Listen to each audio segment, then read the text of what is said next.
Hi there, my name is Gemma Hutton and I have been asked to just chat to you for a wee bit on behalf of Reclaim the Night. So, how are we all doing? Exactly, yep, fair enough. I could give you some sort of lovely mantra because, you know, I'm known for being a queer activist in Belfast, but I'm not going to bullshit you with memes or anything like that. This has been absolutely shite. Alright, so let's not mince our words here. I'm a performer as well, I've lost a lot of work, so I'm very grateful for this gig. Is it a gig?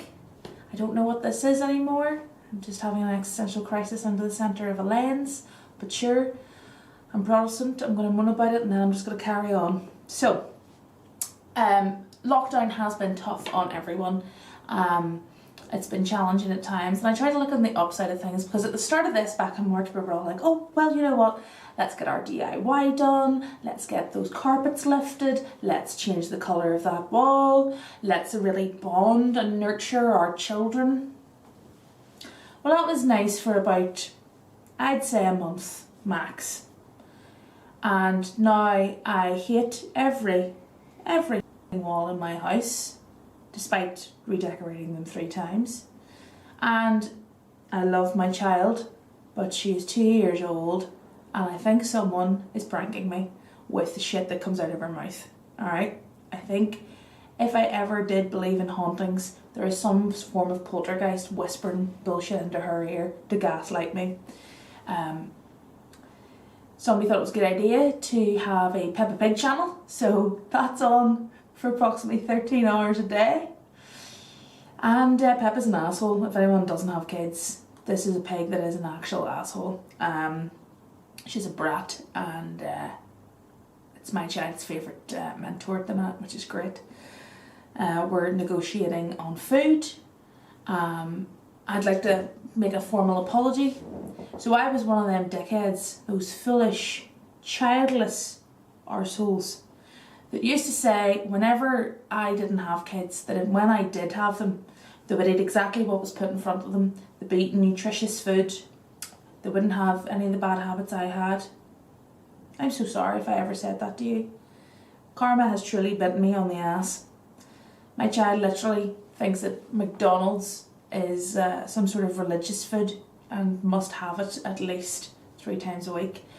And I know that sounds horrific, but sometimes the drive-through is the quietest moment of the day whenever she knows that she's about to get chicken nuggets fired into her mouth. And I'm alright with that. We're also negotiating about, and I can't believe I'm saying this, style, fashion, with my 2-year-old. And it is a constant negotiation. I imagine what goes on in my child's bedroom is a bit like what's going on in Stormont at the minute with the 5 parties. You know, see whenever Peppa and Poppy the Troll get involved, that's when we'll have to just sort of step out of the room. Things get a bit heated. But yeah, we're trying to work out and negotiate whether Frankie today wants to wear a dress or she wants to wear tracksuits, or as the other day, she absolutely insisted on just wearing 2 different pyjamas together with her belly bits. I don't know why. I'm not saying that I am Anna Winters or anything, you know, I'm not really on the cutting edge of fashion, but that was scunner and going around Tesco's. I'm surprised someone didn't call social services on me. Whilst just throwing chicken nuggets into her mouth like at a zoo. Yeah, that's where I'm at. And the thing with fashion is that I don't really have any clue about it. Certainly I don't have a clue about little girls' fashion. I'm 36 now, so give you a bit of background on me. I'm from a place called Bangor, if you don't know where that is. It's a little town just outside of Belfast, thinks it is something because it has a lot of vowels in its name, but it's not. And I was born in 1984, so I was the generation that used to run around the playground putting the coats tied around our necks, pretending we were Thundercats, and I was always Lion-Ho. We had pogs. We used to circle things in the Argos catalogue for Santa. I used to start back in February because I like to be ahead of the trends, you know. There was a big rivalry, a bit like, you know, Biden and Trump, between Index and Argos in Bloomfields. And It's very odd. I don't know why we all got embroiled in the catalogue wars, but that was of the time. We were panicking. Well, kind of did the Index catalogue and the Argos catalogue one Christmas just in case Santa, you know, sort of chose a different approach one year. I had a selection of shell suits. Let's just go back memory lane and remember the sexy thing that was shell suits. Let's have a few images.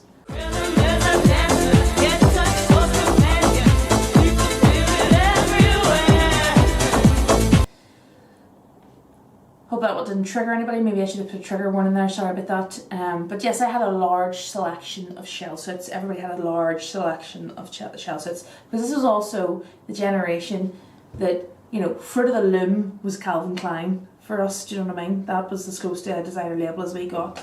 But we had to turn our shell suits inside out whenever we used to go to birthday parties in Indiana Land or Jungle Gyms, because there was that story about the child that didn't turn their shell suit inside out and they got electrocuted to death going down it and they never found their body in the ball pit. But I know that's true because it was my mate's cousin that it happened to. Never found her. Just smoke in the ball pit. Gone. So that was kind of what I was brought up with. Do you know what I mean? We used to get like exclamation and Charlie in our stockings, and we thought we were very fucking posh for having those. You know what I mean? And we used to have the roller balls of glitter, strawberry scented glitter, that probably, you know, caused several layers of skin to sort of melt off our faces due to chemicals. But we thought we were the bee's knees. We all thought we were bewitched, I'd say, probably, if I think back. But that's what I was brought up with. And the thing with Frankie is that with the negotiations is there's a lot more options now for kids as well. And there's no shell suits, sadly. I would like to bring them back, but whatever. But I had to take Frankie, that's the side of the fashion place there. I heard about the shell suit. That's it. I had to take Frankie shopping for clothes a couple of weeks ago at Halloween because small humans grow very fast, raging about it. And after we had about a 10 to 15 minute meltdown literally at the entrance of Asda, glass doors and everything like, so full audience, her lying on the floor, pretending to be dead and bubbling at the lips, explaining to me why she needed the Peppa Pig Princess Playhouse before Santa brought it. I then just lifted her by the arse of her tracksuit and put her inside the trolley. I didn't put her into the wee seat, just put her inside the trolley. It's not great parenting, I'm not proud of it, but this is where I'm at, lads, alright? And then she was delighted with herself because she felt like a goonie or something, I don't know, like a wee in the trolley. But we went to the kids section then to choose some clothes, and I honestly, I now know what a dad feels like out of his depth, right? So we get into the section and I'm like, do we need two pieces? There's two pieces here. Do we need the Disney range, jeans, just plain tracksuits? What are we doing here? So sort of went around with her, listened to her, negotiated with her. She's the one that's got to wear them, do you know what I mean? If she wants to look like that, then that's fine, you know, whatever. So I just nodded politely to a 2-year-old. Nodded politely to a 2-year-old. That's how scared I am of like another meltdown in the trolley. As we put jeans and 2-piece poppy pro world tour tracksuits with stupid wee frills here. She was delighted about, and that's fine, Minnie Mouse things. And all of them kind of had pink and sequins and stuff, but you know, that's fine. And then I just sort of had a moment as she was playing with her her Elsa light up welly bits. But like, was I sort of like feeding into gender conformity? Was I being a shit queer? Was I being a shit queer again? For fuck's sake, bad enough thinking you're being a shit parent, fucking your kid into a trolley. But then I thought I was being a shit queer on top of all that. So I just stood in the middle of Asda having an existential crisis, staring into a wormhole of identity, listening to Simone de Beauvoir in my ear, just, you know, going, you're shit. Sorry, she's French. You are shit. And just having a meltdown. And then I sort of snapped out of it whenever I heard, Mama, I need nuggets, because obviously I can respect that food. And realised that I'd been standing in the middle of the aisle between the boy and the girls section of Asda with a pair of batwing ears on my head that she had put on that I didn't realise that I was wearing, and people were just walking past me with a caged child holding welly boots in the middle of Asda with me thinking I was a Batgirl. So that happened. I felt a bit better because when we went past the boys section, she chose a dinosaur t-shirt because she wanted to scare mummy with it. So I didn't feel so bad then, do you know what I mean? But my influences when I was brought up, you know, it was a struggle because I was a fat kid, you know, there wasn't like as much choice, and there's still not a lot of choice for fat people, fat bodies, but you know, there was even less back then. And the thing was that my mum was like a fashion icon in our family. You know, her hair was on point, the skin, she had a glow. You know, she knew how to sort of like draw attention in a room. Mainly, like, good example is there was a fundraiser in her work and she made all the other women dress as the Seven Dwarfs and she dressed as Snow White. So that was kind of what I was up against, you know what I mean? And then there's me, okay, 25 years ago, trying to create a sense of fashion for myself with a fat body, and my options are Evans in Castlecourt, some place called Rogers and Rogers, I think, and the Littlewoods catalogue. Like, it's hardly going to be London Fashion Week, is it? And I went through so many crises with it. I had bell-bottom jeans, I had baggy jumpers with bandanas, but I used to wear them not like this, but like a WWE wrestler. With a pair of glasses and like a turtleneck. I don't know what that was. There's definitely photos somewhere. I'll try and find them. But yeah, there was that. We had stove pants. Everybody had stove pants. They absorbed water at this like faster than like the speed of light. Like, you literally just had like a river soaked into your trousers. You know, that's how they cleared the Sydenham bypass. They just got a load of teenagers to walk across the road whenever it was flooding and just got them in their stove pants. Like, it was nuts. But like, you thought you were the dog's balls. You had your new rock boots underneath it. You were edgy. You knew what you were about. Like, none of this stuff matched, by the way. Like, I literally just looked like I had jumped head first into an Oxfam shop and rolled about with tape on me until everything sort of stuck to me. And that's basically what my fashion sense was. Like jewellery. Oh, what? Well, in Bangor we had, in the 90s we had the flagship open, where Claire's Accessories opened. And that was just essentially where we learned to shoplift before we went up to Belfast. Because we didn't want to go up to Belfast on the train and buy a return ticket if we were going to get nicked, and the peelers would have brought us home, do you know what I mean? Like, my friends would have done that. We went to Kelly's once when I was 18 for my mate's 18th birthday, and after a bottle of Jack Daniels she decided to tell us she was pregnant, gag. And our other mate was just nuts and decided to pretend fight with someone outside of Kelly's so that the Land Rover would take us home to the caravan. Classic. Times of your life, you can't take it back. There was a man crying, staring at an inflatable sheep in the corner of the room when he'd taken a bad E. But anyway, so that was kind of where I was at. I didn't really have a lot of icons, but I didn't have the Kardashians with the fucking crankies. That was our inspiration. And I used to run about housing estates in Bangor, and that's kind of where I kind of felt sort of like I could be a bit more masculine, you know, if you want to describe it like that, but less classically feminine, I suppose is more appropriate. But you know, I could wear my tracksuit bottoms, my two stripes, and my hoodie, and the low ponytail. And now I didn't go this far, but I didn't have the sovereign rings, and I didn't have the triangular hoops that we girls wore. They were around the time whenever people spent £300 on these nightmare fuel Pinocchio, golden Pinocchio brooch things on necklaces for their grannies. And like wee teddy bears that were made of solid gold. These things could have knocked you the fuck out if you didn't whack around the head with them. I have no idea what that trend was, but anyway, the girls would have worn the triangular hoops vibe, and but that would have gone with the hoodie. That was just to sort of identify that, you know, we'd touch a girl to you, do you know what I mean? But would have still knocked your bollocks in. And then there was the other girls who would have had their St. Moritz mousse on and their blue mascara, and they'd have ironed their hair straight, and they'd have worn like the wee boob tubes and stuff, you know what I mean? And that was the two types generally when you were running around the estates. Nobody cared, right? nobody gave a shit about what you look like. Because as long as you were looking out for your own, for your community, that was kind of the key thing. And that's why I love sort of running about those estates.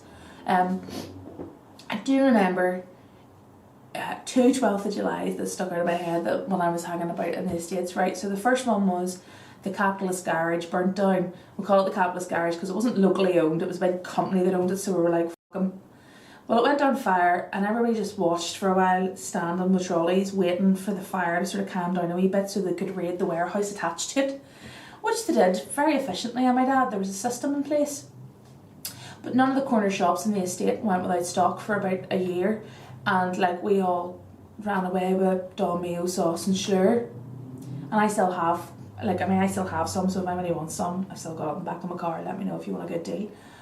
But that was what we did. That was recreational for us.